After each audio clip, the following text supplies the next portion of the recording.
আমি হেঁটে হেঁটে কলেজের দিকে যাচ্ছিলাম, কিন্তু সময়ের দিকে একটু খেয়াল করিনি। ক্লাসের সামনে যেতেই বললাম, ম্যাম, আসতে পারি? হৃদয়, কয়টা বাজে দেখ তো। আমি ঘড়ির দিকে তাকাতেই চোখ সরিয়ে নিলাম, কেননা আজও আমি 20 মিনিট দেরি করে এসেছি। প্রতিদিনের মতো আজকেও বাংলা ক্লাস চলছে। সব ছাত্রছাত্রীর সামনে ক্লাসে কান ধরে দাঁড়িয়ে আছি আমি। 15 মিনিট ধরে কানে হাত দিয়ে আছি, আর ক্লাসের ম্যাডাম হাত নামাতেই বলছেন না। ম্যাডামের এমন আচরণ দেখে আমার কাঁদো কাঁদো মুখ, ভাষা নির্বাক, আর ক্লাসের সবাই আমাকে দেখে হাসাহাসি করছে। এমন সময় ক্লাসের ভিতর নীলা প্রবেশ করে কোনো রকম কথা না বলে আমার গালে ঠাস করে একটা থাপ্পড় বসিয়ে দিল। মেয়েটা হঠাৎ করে আমাকে থাপ্পড় মারাতে ক্লাসটা নিথর হয়ে গেছে। কেউ বিশ্বাস করতে পারছে না এ কী হলো ক্লাসে। ক্লাসের ম্যাডাম বলে উঠলেন, কি হয়েছে মা? তুমি এভাবে ক্লাসের ভেতর ঢুকে কোনো রকম কথা না বলে হৃদয়কে থাপ্পড় মারলে কেন? থাপ্পড় আমি সাধে মারিনি, যাকে মেরেছি তাকে জিজ্ঞেস করুন কেন মারছি। হৃদয়, তুমি এমন কি করছো যার কারণে এই মেয়েটা এমন ভাবে তোমাকে থাপ্পড় মারলো, তাও আবার একটা ক্লাসরুমে, ক্লাস চলাকালীন অবস্থায়? ম্যাডাম, আমি কিচ্ছু করিনি, বিশ্বাস করুন। আর জানি না আমাকে কেন এমনভাবে মারলো মেয়েটা। সব মিথ্যা কথা, সব তুমি সব জানো। তুমি আমার বান্ধবীর সাথে এমনটা না করলেও পারতে। আমি আপনার বা বান্ধবী? কি বলছেন এসব? ন্যাকা, কিচ্ছু জানে না, ভাজা মাছটা উল্টে খেতে জানে না মনে হচ্ছে। আচ্ছা মা, আমাকে বলো তো কি হয়েছে? আমি তো এইসবের কিচ্ছু বুঝতে পারছি না। এই ছেলেটা আমার বান্ধবীর সাথে প্রেম করে ওর সব কিছু কেড়ে নিয়ে এখন আমার বান্ধবীকে অনেক কিছু বলেছে, আর যার কারণে আমার বান্ধবী সুইসাইড করতে চেয়েছিল। আর এর সব কিছুর পেছনে শুধু এই ছেলে জড়িত। নীলার এমন কথা শুনে আমার মাথার উপর যেন আকাশ ভেঙে পড়ল। কি বলছে এই মেয়ে? আর কেই বা তার বান্ধবী? আর তার বান্ধবীর সাথে আমি বা কী করলাম? এসব কথা ভাবতে লাগলাম। আপনি এসব কি বলছেন? আমি আপনার বান্ধবীর সাথে কি করেছি কিছুই তো বুঝতে পারছি না। শুধু তাই না, আমার বান্ধবী এখন মা হতে চলেছে, আর সব কিছু করেছো শুধু তুমি তুমি তুমি। অনেক জোরে জোরে নীলা কথাগুলো বলল। ক্লাসের ম্যাডাম এমন কথা শুনে নিজের কানকে বিশ্বাস করতে পারছে না। তার ভাই অন্য একটা মেয়ের সাথে এমন বাজে কাজ করতে পারল। ক্লাসের ম্যাডামই হলেন আমার বড় বোন। এবার আমাকে আপু একটা কষে থাপ্পড় দিলেন গালে। আপু, আমি কিছু করি? চুপ, একদম চুপ। তোকে এতদিন এত কষ্ট করে মানুষ করলাম, আর তার প্রতিদান তুই এভাবে দিলে? তোকে আমার ভাই ভাবতেও লজ্জা লাগছে। ছি ছি ছি। আমি আপুর মুখে এমন কথা শুনে কেঁদেই দিলাম। এবার চোখ থেকে অঝরে জল ঝরছে। ক্লাসটা পুরাই স্তব্ধ হয়ে গেছে। সকল ছাত্রছাত্রীরা কিছুক্ষণ আগে আমাকে দেখে হাসছিল, আর এখন তারা সবাই স্তব্ধ। নীলার বান্ধবীর সাথে আমার রিলেশন হয়েছিল, আর এখন তার গর্ভে আমার সন্তান, তাও আবার অবৈধভাবে। নীলা এমন করুণ অবস্থা জেনে আর চুপ করে থাকতে পারিনি। তার বান্ধবী এসব কথা আমাকে বলাতে আমি মেনে নেইনি, আর তার কারণে নীলার বান্ধবী আত্মহত্যা করতে চেয়েছিল। তারপর ঘটল এক অন্যরকম ঘটনা। কিছু ছেলে এসে আমার শার্টের কলার চেপে ধরে ক্লাসের ভিতর থেকে বের করলো আর সোজা মাঠের মধ্যে নিয়ে গেল। এসব ঘটনা আপু নিজের চোখে দেখে কান্না শুরু করে দিল, কারণ মা বাবা মারা যাবার পর আমাকে অনেক আদর দিয়ে বড় করেছেন। আমি তার একমাত্র সম্বল, তাছাড়া আর কেউ নেই। অনেক কষ্ট করে আমাকে এত বড় করেছে। এদিকে আমার চারদিক অন্ধকার হতে লাগলো, কারণ এসব ঘটনার কিছুই বুঝতে পারছি না। কিছুক্ষণ পর একটা গাড়িতে করে কিছু লোক আসলো, হাতে লাঠি নিয়ে। মনে হচ্ছে আমাকে মারবে। নীলা বলে উঠল, ভাইয়া, এই ছেলেটা আমার বান্ধবীর সাথে অমন আচরণ করেছে। তুই নিশ্চিন্তে থাক নীলা, তোর বান্ধবীকে যে ক্ষতি করেছে তাকে এত সহজে ছাড়ছি না। ভাইয়া, তুমি এই ছেলেকে এমন শাস্তি দাও যেন আর কখনো কোনো মেয়ের সাথে এমন করতে না পারে। এতক্ষণে মাঠের মাঝে কলেজের অনেক স্টুডেন্ট এসে গেছে। অনেকে বলেছে, কি ব্যাপার, বাংলা ম্যাডামের ভাইকে এভাবে ওরা এনে কি করবে? কিছুক্ষণ পর নীলার বাবাও চলে আসলো কলেজ মাঠে। আর নীলার বাবা হলেন এমপি, তাই তার হাতে অনেক ক্ষমতা, আর সেই ক্ষমতার প্রয়োগ নীলা এমন করছে। আপু এসব নিজ চোখে দেখতে না পেরে কাঁদতে কাঁদতে চলে গেল। নীলার বাবা বলল, মা নীলা, কোন ছেলেটা তোর বান্ধবীর সাথে এমন আচরণ করেছে? আমাকে দেখিয়ে বলল, বাবা, এই ছেলেটা করেছে এমন আচরণ। তাহলে তুমি সেই ছেলে যার কারণে আমার মেয়েও কান্না করেছে? তুমি জানো আমার মেয়ে নিজের জন্য না, তার বান্ধবীর জন্য কান্না করেছে, আর এর সব কিছু তোমার জন্য হয়েছে। কথাটা বলেই সকল স্টুডেন্টসের সামনে আবার একটা থাপ্পড় মারলো আমাকে। স্যার বিশ্বাস করুন, আমি এসবের কিচ্ছু জানি না। বাবা ও মিথ্যা কথা বলছে, ও সব জানে। এসব ঘটনা কলেজের প্রিন্সিপাল জেনে গেলেন। প্রিন্সিপালেরও বিশ্বাস হচ্ছে না এসব কথা। বাহ বাহ বাহ, বেশ তো কান্না করতে পারো দেখছি। আমার বান্ধবীর সাথে নষ্টামি করে এখন কান্না করা হচ্ছে। নষ্টামি করার আগে ভাবেননি? আমি নীলার কথা শুনে চুপ করে আছি, কোনো কথা বলছি না। কি হলো, কথা বলুন, চুপ করে আছেন কেন? আর কি বা বলবো তাকে, কারণ কথা বলার কোনো ভাষাই খুঁজে পাচ্ছি না। আমাকে পুরো কলেজের ছাত্রছাত্রীরা নানানভাবে ধিক্কার দিতে থাকলো। সবার এমন আচরণে আমার মনে হচ্ছে এর থেকে মৃত্যুই ভালো। সব ছেলেগুলো আমাকে মারতে এগিয়ে আসলো। লাঠি দিয়ে আঘাত করবে এমন সময় নীলার বান্ধবী নীরা, যার জন্য এত কিছু, সে চিৎকার করে বলল, নীলা, ওই ছেলেটা নয়, ওকে মেরো না। নীলার এমন কথা শুনে নীলা তার কানকে বিশ্বাস করতে পারছে না। এসব ভাবতেই নীলার গা শিহরে উঠছে। নীরা এসে বলল, নীলা, এসবের মানে কি? এই ছেলেটাকে? নীরা, তোর সাথে যে ছেলেটা চিট করেছিল সে এই ছেলেটা না? নীলা, তুই রং জায়গায় এসে পড়েছিস। এই ছেলেকে তো আমি চিনিই না। আর আমার সাথে যে ছেলে চিটিং করেছে সে তো এই ছেলে না। নীলার মুখে এমন কথা শুনে নীলা স্তব্ধ। কি বলবে ভাষা হারিয়ে ফেলেছে। নীলার চোখেও জল জমে গেছে। নীলা আমার কাছে গিয়ে বলল, সরি। 7 দিন পর প্রতিদিনের মতো আজকেও আমি ক্লাসে দাঁড়িয়ে আছি। এটা প্রতিদিনের রুটিন। দাঁড়িয়ে দাঁড়িয়ে ভাবছি মেয়েটাকে কি ব্লক করাটা আমার ঠিক হয়েছে।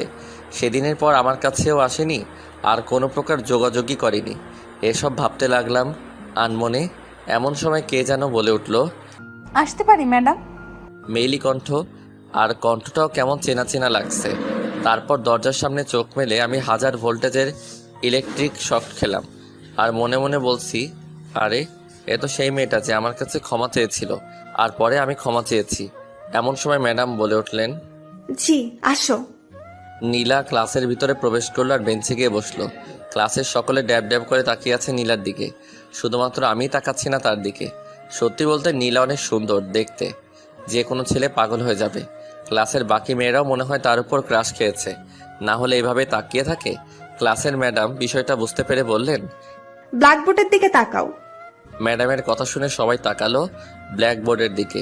নীলার মাথায় একটা জিনিস আসছে না, আর তা হলো ক্লাসের সবাই বসে ক্লাস করছে আর আমি দাঁড়িয়ে। আর মনে মনে বলল, সেদিন ক্লাসে এসেও দেখছি দাঁড়িয়ে থাকতে, আর আজকেও দেখতেছি দাঁড়িয়ে থাকতে, ব্যাপারটা কি? পায়ে আবার কোনো সমস্যা নেই তো ছেলেটার? আরে না না, পায়ে সমস্যা হলে তো হাঁটতেই পারবে না, আর ও তো হাঁটতেও পারে, তাহলে কাহিনীটা কি? নীলা আমার দিকে বারবার আর চোখে তাকাচ্ছে, আর আমি সেটা লক্ষ্য করে অনেক লজ্জা বোধ করছি, কারণ দাঁড়িয়ে আছি দেখে। এদিকে ম্যাডাম ভাবছেন, কি ব্যাপার, হৃদয় তো প্রতিদিনে 30 মিনিট যাবার পর আমাকে বসার জন্য বলে, আর আজ 40 মিনিট হয়ে গেল তবুও বসছে না। তারপর ম্যাডাম আমাকে বসতে বলল, আর আমিও ভদ্র ছেলের মতো বসে পড়লাম। বলতে গেলে একরকম নিস্তব্ধতায় ক্লাস শেষ হলো, আর আমি তো একেবারেই পিন ড্রপ সাইলেন্ট হয়েছিলাম। ক্লাসরুম থেকে বের হয়ে আমি ম্যাডামের পিছু পিছু গেলাম, আর নীলা আমাকে ফলো করলো। আমি পিছন থেকে ডাক দিল, ম্যাডাম, অর্থাৎ আপুকে। আপু পিছন ফিরে বলল, কি হয়েছে? কিছু টাকা হবে? কেন, টাকা কি করবি? না না, মানে লাগতো। কারো প্রেমে পড়লি না তো আবার, যে এমন ভাবে এখানে টাকা চাচ্ছিস? প্রেমে পড়েছি তো। তা শুনি মেয়েটা কে? কে আবার? আমি যাকে ডাক দিলাম সেই তো। হইছে, আর আমার প্রেমে পড়তে হবে না, পারলে কোনো সুন্দরীর প্রেমে পড়। তোমার মতো সুন্দরী একটাও নেই, তাই তো তোমার প্রেমে পড়েছি। আপু আমার কথা শুনে বলল, পাগল ছেলে একটা। আপু ব্যাগের ভিতর দেখলো একটাই মাত্র 500 টাকার নোট আছে, আর সেটা আমার দিকে এগিয়ে দিয়ে বলল, এই নে ধর। আমার এত লাগবে না, 50 টাকা হলেই হবে। আচ্ছা এটা রাখ, তোর হাত খরচ চালিয়ে নিস। আপু তুমি আমাকে 50 টাকা দাও। বলছিলাম যে আমার কাছে খুচরা নেই, তুই পুরোটাই রাখ তোর কাছে।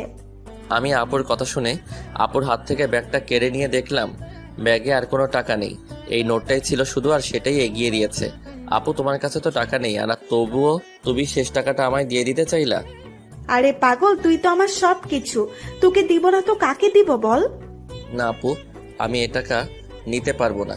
এই টাকা নিলে তুমি বাসায় যাওয়ার টাকা পাবে না, তার থেকে বরং আমি হেঁটে হেঁটে চলে যাচ্ছি। আরে শোন না আমার কথা। না আপু, আমি কিছু শুনতে চাই না। আমি আপুকে কথাটা বলে আপুর ব্যাগের টাকাটা রেখে চলে আসলাম। আপু পিছন থেকে ডাকছে কিন্তু আপুর কথা না শুনে হেঁটে চলে আসলাম।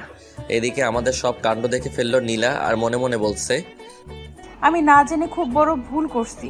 হৃদয় যে ম্যাডামের ভাই আগে জানতাম না, আর এখন ম্যাডাম কি আমায় ক্ষমা করবে? নানান রকম প্রশ্ন নীলার মাথায়। নীলা দেখলো আমি চলে যাচ্ছি হেঁটে হেঁটে, তাই দৌড়ে আমার সামনে এসে দাঁড়ালো।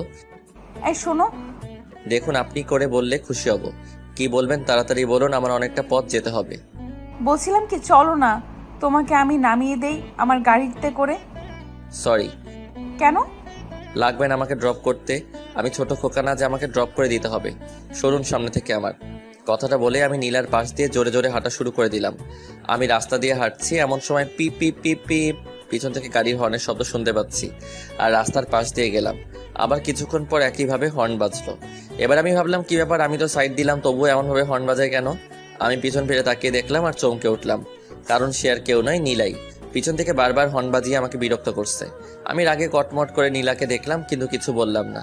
এবার আমি হাঁটার বদলে জোরে দিলাম দৌড়ানি নীলার ভয়ে। কিন্তু কথায় আছে না, যেখানে বাঘের ভয় সেখানেই সন্ধ্যা হয়।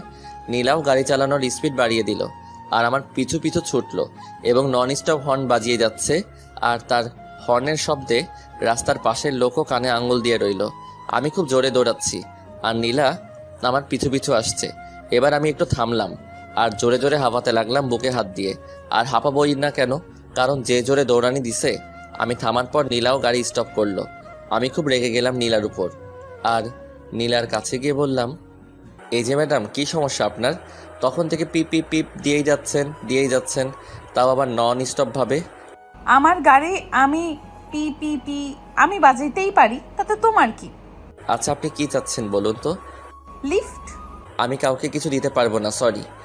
আরে আমি নিব না, আমি আপনাকে লিফট দেব, আর না হলে পিপি বাজাতেই থাকবো কিন্তু। আমি কারো কাছ থেকে লিফট নিতে পারবো না। তারপর আশেপাশের কিছু লোক ডাকলাম আর ঘটনা খুলে বললাম। লোকগুলো যখনই নীলাকে দেখলো আর সবাই পালিয়ে গেল, আমি আর কিছুই বুঝতে পারলাম না। আবার হাঁটা শুরু করলাম আর নীলা ঠিক একইভাবে তার কাজ চালিয়ে যাচ্ছে। এবার আমি আর সহ্য করতে না পেরে কানের ভিতর 2 আঙ্গুল দিয়ে আবার দিলাম দৌড়। আর দৌড়াতে দৌড়াতে বাসায় এসে পৌঁছালাম। বাসায় গিয়ে সোজা ধপ করে বিছানায় পড়ে গেলাম আর বলতে লাগলাম, বাপরে বাপ, এই মেয়ে না গন্ডি রে বাবা, কেউ এমন করে নাকি? এই কাজ আমি করলে ইপটিজিংয়ের নাম করে 1 কোটি কেস বানানো হতো, অথচ কেউ কিছু না বলে পালিয়ে গেল।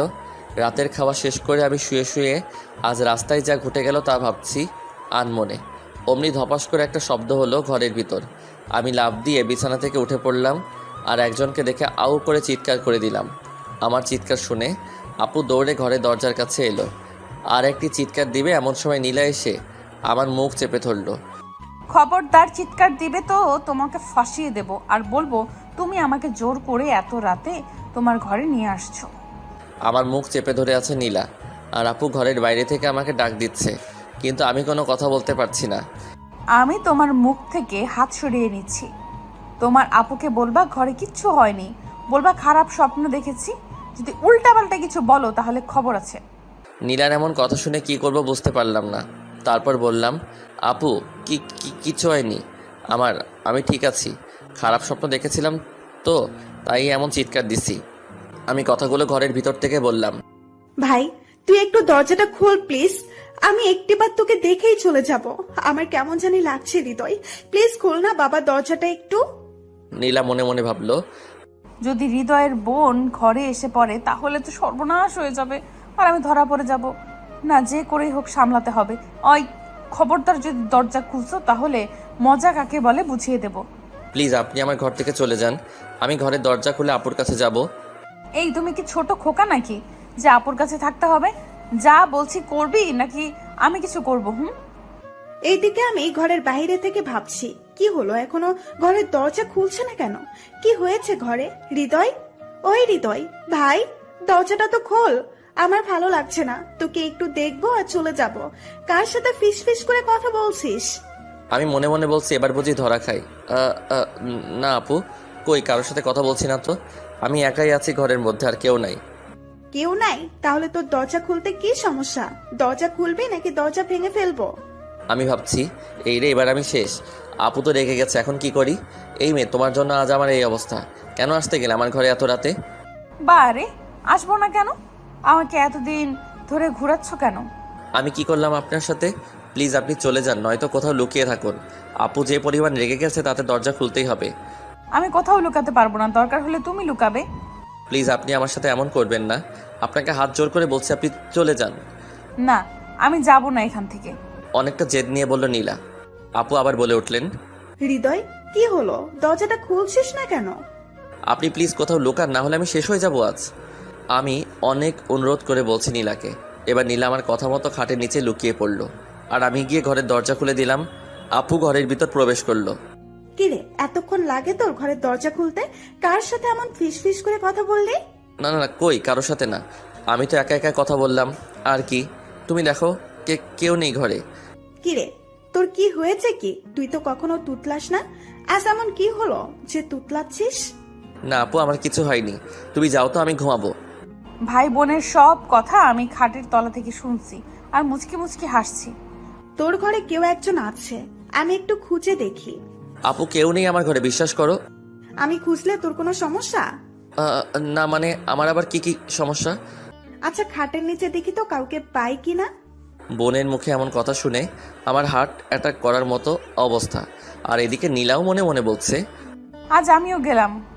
আমি ভাবছি এখন যদি আপু নীলাকে দেখে ফেলে তাহলে তো আমাকে, শালা নীলাটাও আর আসার সময় পেল না, রাতের মধ্যে আসতে হলো।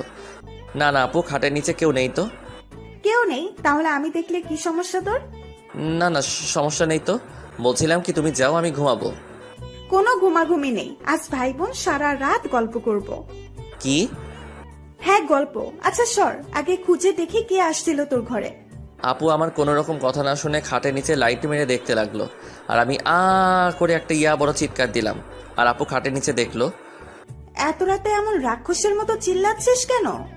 খুশিতে চিল্লাচ্ছি, আপুর খুশিতে।